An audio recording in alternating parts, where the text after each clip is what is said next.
اسمع يجوزوك من عندهم، ها؟ رح تتجوز من عندنا من سوريا. حلمي يتجوز من عندهم.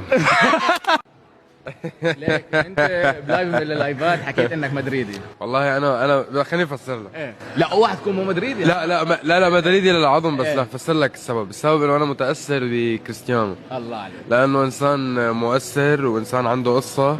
وانا سبق وحكيت انه انا يقبرني الله. لك شو عيب شيلنا من كريستيانو جايك انا. رقم واحد. بتعرف ليش رقم واحد؟ لانه دائما انت توب 1 على راديو الرابع. يقبرني دائما ربك. اول باول. يقبرني ربك. جو اوورد لما اخذت الجائزه، امي بتحكي لي طلع احلى الشاب ما احلى سوري من عنا. اوكي، فبحكي لها ايه سوري من عنا؟ قالت لي لا من عنا. قلت لها شو من عنا؟ قالت لي من عنا من حماه. قلت لها امي اسمه الشامي، كيف بده يكون من حماه؟ لو حمي كان الحمو كان اسمه. لا بتحكي لي لا بدها تصدق هلا. اثبت لها انك شامي معلم. شامي ميداني ويقبرني ربك يا خالته.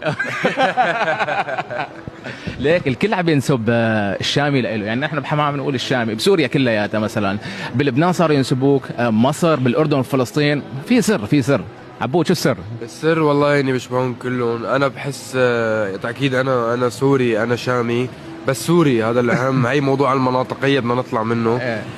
والاهم من ذلك انه انا جزء كثير كثير كثير كبير مني بحسه لبناني، لاني انا عايش بيناتهم، وان اهلي وناسي وفريق عملي وحياتي ورفقاتي وكل شيء.